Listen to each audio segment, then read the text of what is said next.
Most of the speaking inquiries I get are from regular folks with regular jobs who aren't paid to find speakers. Someone in their organization tells them that they need a speaker for an upcoming event, and they are assigned to go out and find one. They comb the internet, watch a ton of videos, and then cross their fingers and hope they found one that their crowd will like.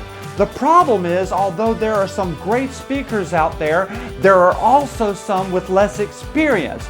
And the challenge is that the good ones and the not so good ones look the same to the novice booker. Does any of this sound familiar?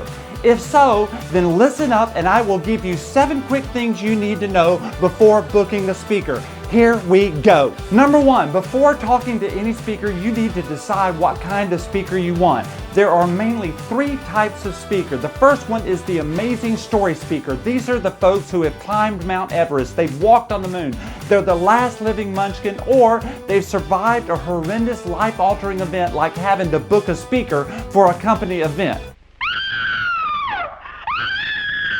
The second type of speaker is the expert speaker. This is the person who brings some helpful information, such as personal development, leadership, or customer service skills. That is the category I best fit into. More on that later. Last, you have your entertainment speaker. That's the magician, the comedian, the hypnotist, the sword swallower, who will only perform or entertain your crowd. They don't necessarily bring a message at all. Number 2, now that you know what kinds of speakers there are, you are ready to go shopping and watch some speaker videos. The most important piece of advice I can give you here is beware of the video montage.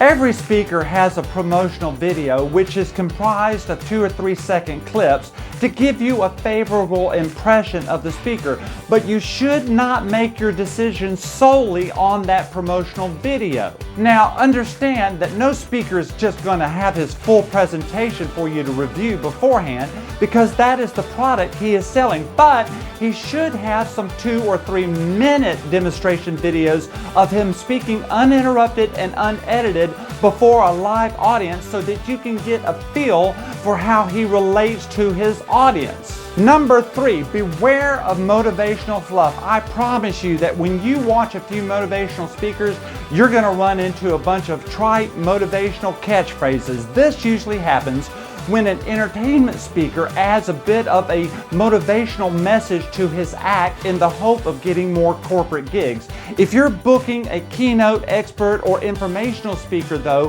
he should be bringing you more than fluff. He should bring you a new perspective, or at least a new way to look at personal development, leadership, or customer service. Your crowd deserves more than fluff, and it's your job to see that they get it. So how do you know if a speaker is an expert or not? A good indication is whether or not he is a published author with an established publisher. For example, I have written 4 books, 2 motivational, 1 humorous, and 1 inspirational, in addition to hundreds of articles about, you guessed it, personal development, leadership, and customer service. So, do your homework and make sure your speaker is a recognized authority. Number 4, take the time to talk to the speaker yourself. Listen, if my name and reputation were on the line hiring a speaker, you can dang well bet I would want to talk to that speaker before I brought him in. Does that make sense? Is it just me? It's my opinion that a speaker should be willing to talk to his host if they are doing him the kindness of hosting him. But that's just my opinion. Now that's impressive! Number 5, if the speaker is doing humor at all, make sure that he is clean, clean, clean. You can't guarantee that someone isn't going to be offended in your crowd these days, but you can be sure they will be offended if you hire a speaker who tells off-color jokes that are either inappropriate or have profanity in them. I don't do that type of humor in my personal life, so it isn't hard for me to hold that standard when I speak. I have literally hundreds of client testimonials thanking me for the clean humor in my program. Any speaker should be able to provide you with many, not 1 or 2 or 3, but many client testimonials testifying to his clean humor. Number 6, a speaker should be willing to customize his presentation for you. But understand this, no speaker is going to write 60 minutes of new material for your crowd. If someone tells you they'll do that, do not believe them.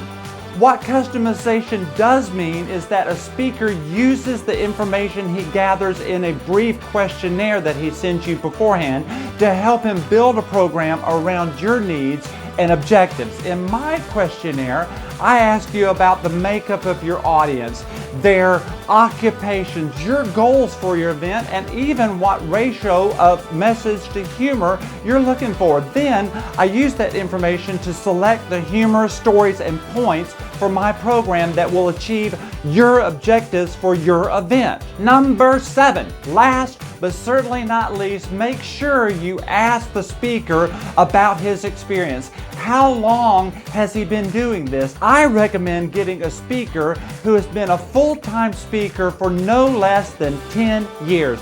Why should you pay for a speaker to practice on your crowd? And one more bonus point for you at no extra charge, and this is my best advice in choosing a speaker for your event. Call me. Let's talk and find out if I'm the best speaker for your event. If I'm not, I'll tell you. But if I am, I'll be sure to tell you that as well. So did I miss anything? Do you have any other questions? Let me know in the comment section below, or shoot me an email and let's talk. I will look forward to hearing from you.